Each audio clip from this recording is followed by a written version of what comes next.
1.5 సంవత్సరం క్రితం ఈ కృపా సమాజం, ఈ ప్రార్థనా మందిరాన్ని పరిశుద్ధులైన సేవకులు ప్రార్థించి ప్రతిష్ఠించారు.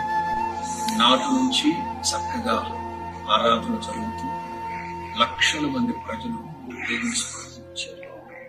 ఆయన మీరు కార్యం చేయగా చెప్పగలిగిన ఆయన ఎందుకు ఇలా జరిగింది అని అడిగే అర్హత మాకైతే లేదు. కానీ ఆయన వీటన్నింటిని భరించి మిమ్మల్ని స్తుతించే విస్తారమైన కృపచేత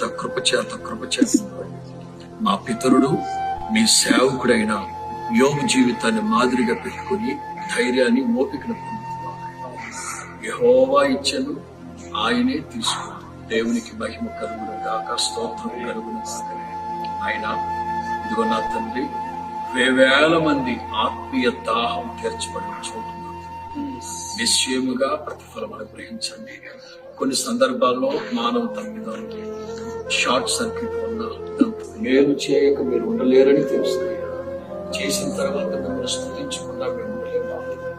ఆయన యథార్థవంతులను నిలపరిచి మీ కను దృష్టి ఈ కృపా సమాజం మీద స్థిరపరిచి, ప్రాముఖ్యంగా ఆయన ఇనుపరు స్పందించిన ఆ ప్రభుత్వ యాజమాన్యాన్ని మీ కృపలో భద్రపరచండి. ఆయన చురుగ్గా స్పందించారు. ఆయన ప్రతిఫలం అనుగ్రహించండి.